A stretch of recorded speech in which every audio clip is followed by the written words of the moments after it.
Hey everybody, how's it going? Welcome back. This is going to be part 4 in my video series of preparing for my first NRL22 match. I thought for this video, which is going to be the last one before I actually shoot the match tomorrow, I will show everything that I've packed to bring and what I plan to use throughout the match. And I have my range bag, my shooting mat, and my gun case, so I thought I'd just take a more in-depth look at what I plan to use. It's going to be pretty straightforward. This is actually substantially less than what I bring with me to the range usually, because when I'm shooting by myself, of course, I have to take care of all my targets. So I have my target stands and my stapler and all my targets and stuff. So this is actually a little bit of a lighter setup. Okay, so the first thing I'll go over is my shooting mat. You can see it's nice and compact when it's rolled up. It's probably about the size of a larger sleeping bag. But this is, I believe it's a NC Star product in ODG. I bought it a while ago, but I hadn't really used it much. Now that I'm going to shoot these matches, I probably will use it more often. At my range, when I do shoot prone, they actually have prone benches that elevate you off the ground anyway, so I hadn't had a chance to actually test this out too vigorously. But it seems like a lot of people will use shooting mats at these types of events. But tomorrow, we're supposed to get a really heavy snowfall throughout the night, so going prone in the snow is actually not that bad, because you're not getting too dirty and it's cold enough where the snow doesn't melt and just make you all wet. So I'm not actually sure if this will get used tomorrow, but again, it's just a cheaper shooting mat I picked up a while ago. It's a full body mat with padding throughout. A lot of the more lightweight shooting mats designed specifically to be lightweight won't have padding all the way throughout the mat, but this is actually my preference because I don't have to carry the shooting mat very far. And you can see here, it does have more durable grippy pads for your elbows and knees. And that's about it. It's just a regular mat. There's no admin pouches. You have two little tie downs here if you can stake into the ground if it's windy and blowing your stuff around. So going on to the rifle case, of course, this is kind of important. You don't want to forget your rifle when you go into a shooting match. I'm using just a soft case I got at Cabela's a while ago. And I actually quite like this case. When I'm just going to my local range, I tend to use the soft case now just because a hard case is a little bit unnecessary and also bulky and heavy. So this soft case is good because it has a really good, decent amount of padding. And you can see it also keeps the rifle in the case quite well with these two Velcro straps, and it also has a little pocket here for the buttstock. And if your barrel is long enough, it also has a pocket on the other side. So it's nice and secure in there. A good way to transport your rifle if you don't need the hard impact protection that a hard case can offer. There is a little admin pouch on the front here. The only thing I have is a pen and notebook that I've taken some notes down with some data I have. So I got my notebook and a Hinderer pen that uses a Fisher Space Pen insert, so I can basically write in any condition. So that's my rifle case. And another thing that I really liked about this Cabela's case is the fact that, as you can see, it does fit over my somewhat large scope with the sunshade and a bipod. A lot of rifle cases, especially the cheap ones, won't have enough width to fit a vertical target style grip and a large scope with the sunshade. So again, just a pretty good rifle case that I purchased. Okay, so onto the range bag. Of course, this is going to take a little bit more time to go through, but in these side pockets I have basically just my ears and eyes.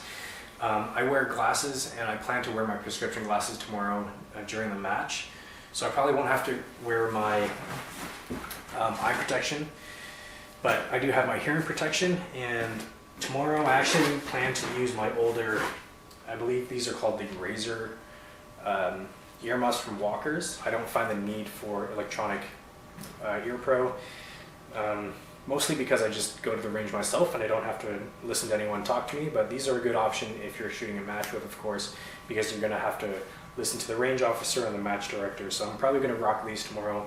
But generally speaking, I actually wear this super cheap, like $10 pair I picked up at my range one day when I forgot these razors, and I actually find these more comfortable. So that's probably what I'm going to rock tomorrow, is my older Walker's razor. Oh, actually, yeah, it says razor right there on the muff. So I can actually hear people give me instructions and when to start and stop, of course. That's basically it in terms of things in these pockets for tomorrow. In these little capsules on my range bag, I keep extra earplugs because I've just gone to the range way too many times and forgotten my ear pro. So I just carry some backup disposable earplugs in these capsules now. Going on to this outside pocket on the side, or I guess on the front, I have some emergency tools in case something comes loose and they need to tighten something down. So I just have a Phillips screwdriver and 2 sets with bits.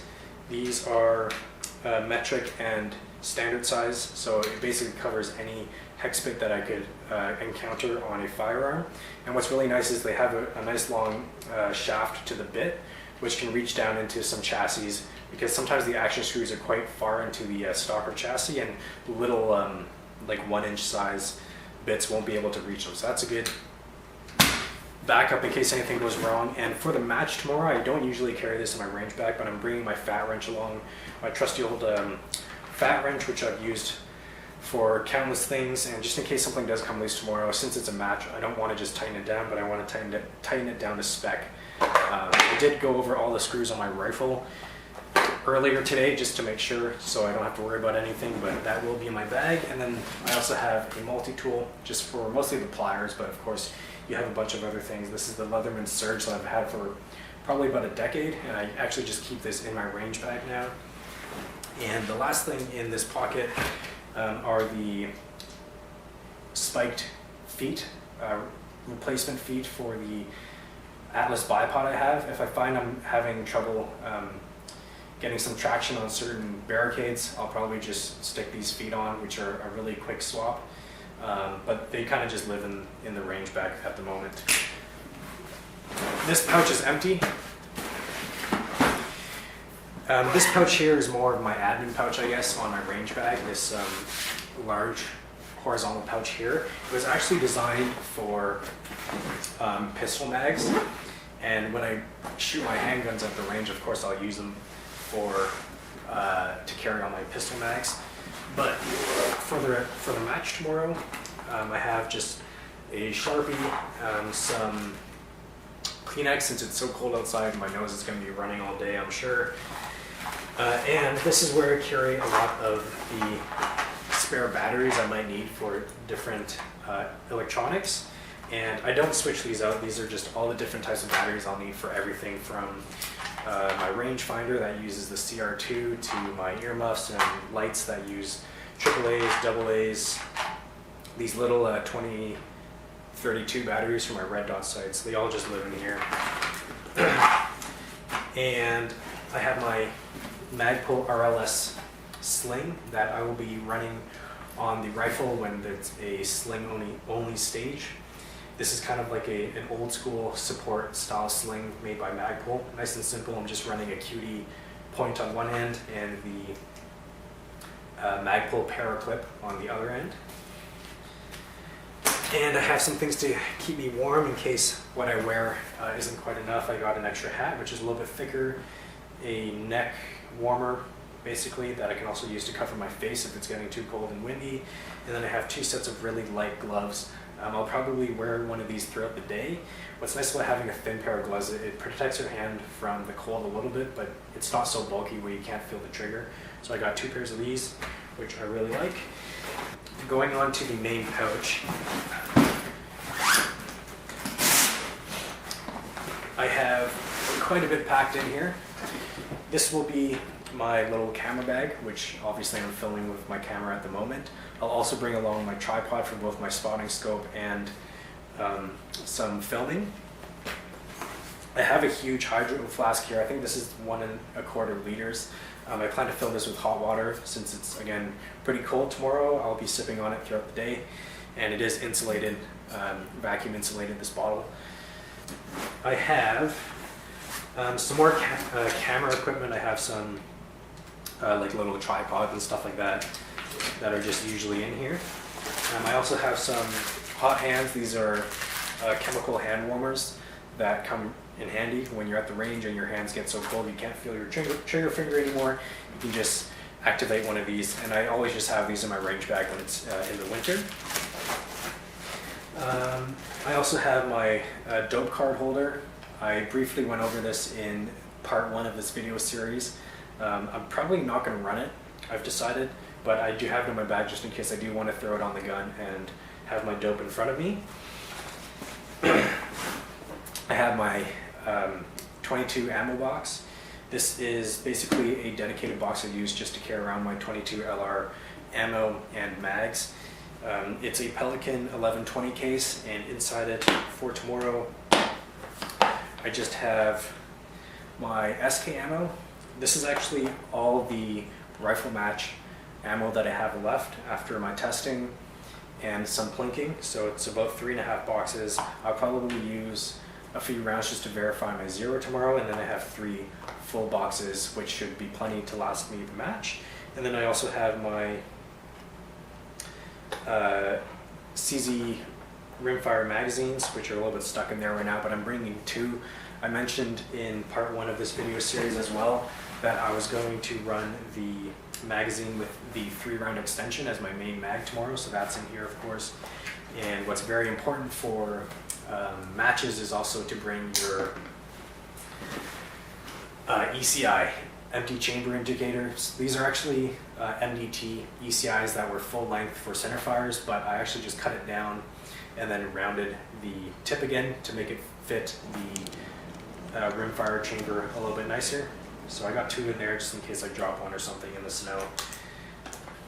And lastly, in the main section of the bag, I just have my various shooting bags that I might be using tomorrow.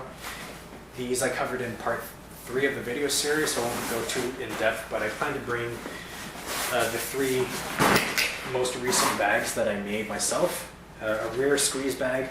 I probably won't use this one, I'm bringing it just in case. This is my larger rear bag and barricade bag for flat barricades, which I really like.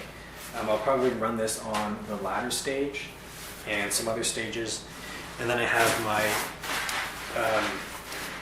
barricade bag, which is inspired by the Weebad Fortune Cookie and Armageddon Game Changer, of course. As you can tell, I made it to be fairly similar in design. But this is going to come into consideration when I shoot off the tank trap tomorrow, so it should be good.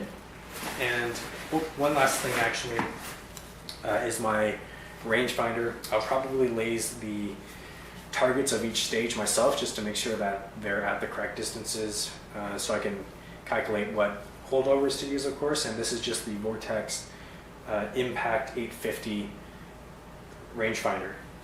Okay, so that basically concludes everything I plan to bring to the match tomorrow. Hopefully it gives you a good idea of what you might need to bring for your first match. And as I go along, I'll see what works for me and what doesn't if I have to switch things out.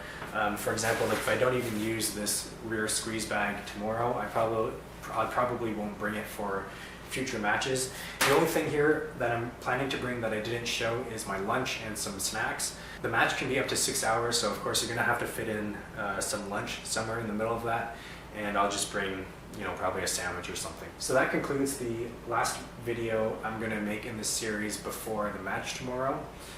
I hope you enjoyed the series so far if you've been following along, and I will see you guys in the next one.